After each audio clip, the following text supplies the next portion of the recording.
Hello, my name is Lewis and welcome to day 14 of Decktober. Today we're looking at a $35 budget Omnath Locus of Creation deck tech. Omnath is a 4/4 elemental that ETBs and draws you a card. First time each turn you play a land, Omnath gives you 4 life. If it's the second time you add ink, and if it's the third time, Omnath deals 4 damage to each opponent and each planeswalker you don't control. This deck is all about lands. We're playing them when creatures enter, we're playing them with all of our card draw options, with the aim to generate so much value from all of these lovely lands that will overwhelm our opponents in no time. Now, let's get right into the budget deck tech. As always, we're starting off hot with the ramp, and unsurprisingly, this Omnath deck has bucket loads.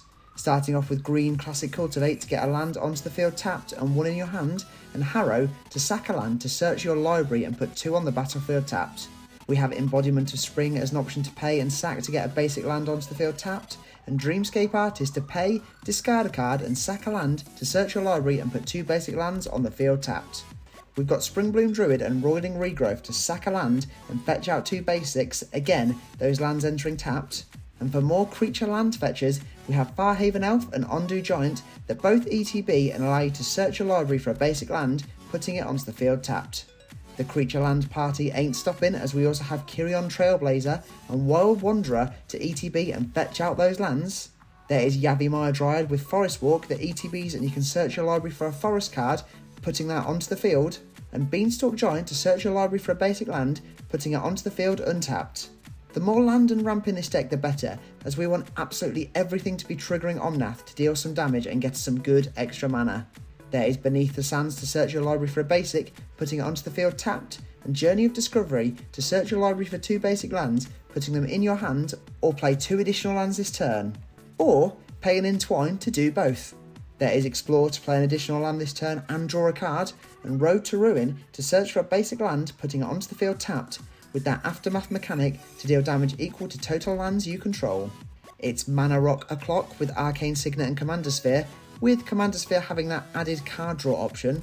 There is Commander Classic Steve to sack and get a basic land onto the field tapped. And finally, we have Sol Ring, because Sol Ring. Before we take a look at all the landfall lovers, make sure to smash that like button and subscribe for all things MTG. It's completely free to do, and it helps our channel grow and grow as we head towards 2,000 subscribers. We've got millions of land-loving cards to come, but first we're looking at all of those cards with landfall. First up is Omnath Locus of Rage, that whenever a land hits the field, you create a 5/5 elemental token, and whenever it or another elemental you control dies, Omnath deals 3 damage to any target. And Rampaging Baloths with that landfall trigger to get a great 4/4 beast creature token. There's Farlath World Sculptor that ETBs and creates a 0/1 for each land you control, and when you play a land, you put 4 +1/+1 counters on target land you control. And Scoot Swarm to create a 1/1 insect when you play a land, and if you have 6 or more lands, you create a token that's a copy of Scoot Swarm.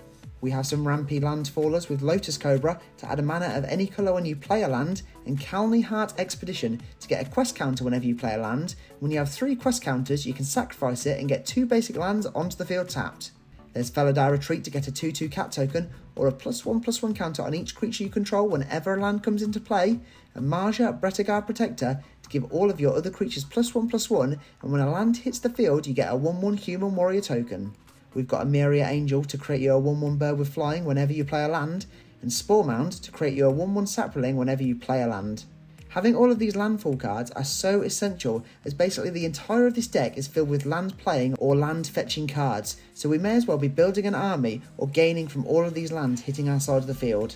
Next up is Tatiova that says when a land ETBs under your control, draw a card and gain a life, and Seer's Sundial that when you play a land, you may pay 2, and if you do, draw a card. For some nice pingers, we have Tunneling Geopede and Spitfire Lagak that will deal 1 damage to each opponent whenever you play a land. There is also Retreat to Coralhelm to tap or untap target creature, or have as a scrying option when you get that land out, and Retreat to Emiria to get a 1/1 creature token or give your creatures +1/+1 until end of turn. Finally, there's Ior Ruin Expedition to put a quest counter on it whenever you play a land, with you removing 3 counters and sacking it to draw 2 cards.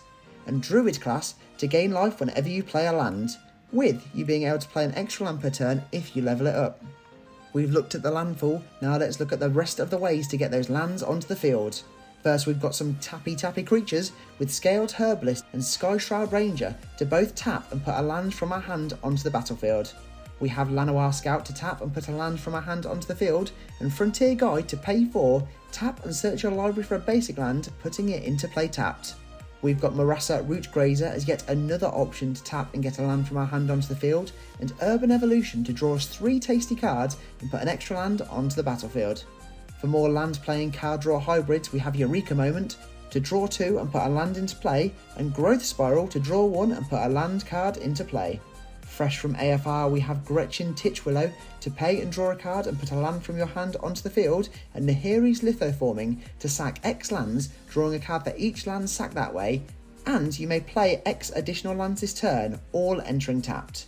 There is Mina and Den to have the ability to play 2 lands a turn, with that additional option for some trample giving land madness, and Risen Reef that when it or another elemental ETB is under your control, you reveal the top card of your library, and if it's a land, you put it straight onto the field, otherwise you put that card straight into your hand. There is some removal in Ground Assault to have damage dealt to target creature equal to the number of lands you control, and Coiling Oracle that when ETBs you reveal the top card of your library, if it's a land it goes on the field, and if not, just like Risen Reef, it's going straight into your hand. We've added Geomancer's Gambit to destroy a land, with its controller being able to put a basic land onto the field, and you've got that added card draw option too. And Broken Bond for some artifact enchantment removal, as well as getting to play an extra land from your hand.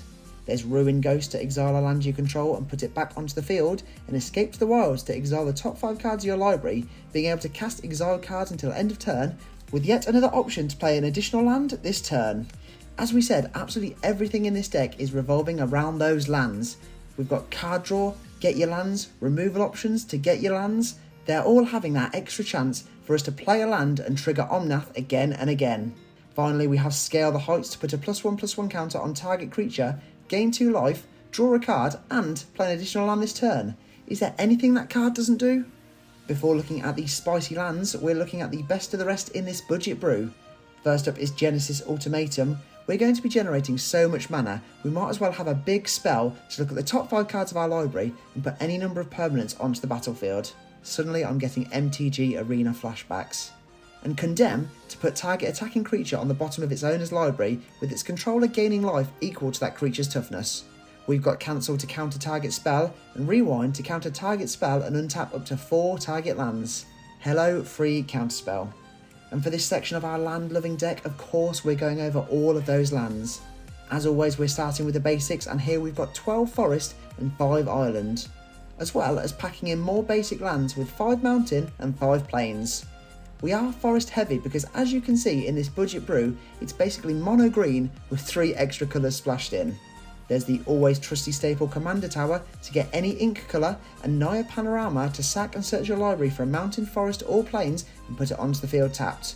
We have our always trusty Commander staples in Evolving Wilds and Terramorphic Expanse to crack and fetch out a basic land. Having lots of these lands are essential, as you'll get 1 Omnath trigger for playing the land, and then another trigger once that land is sacked and a new land hits the field. We have Jungle Shrine and Frontier Bouviac to give us 2 3 mana colour options, both entering tapped, and Greenland and Croson Verge for even more sacking land outlets. Omnath is going to be very well fed. There is Mountain Valley and Blighted Woodland for even more options to sack and get some more lands out onto the field. And finally, there is Myriad Landscape to sack, search out 2 basics of the same name and put them onto the field tapped.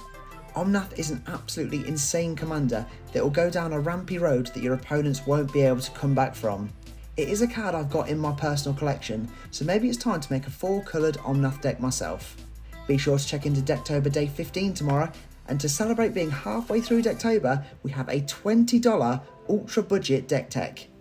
Madness. There we have it, that is the $35 Omnath budget deck tech. Thanks for watching, and don't forget to smash that like button and subscribe for all things MTG.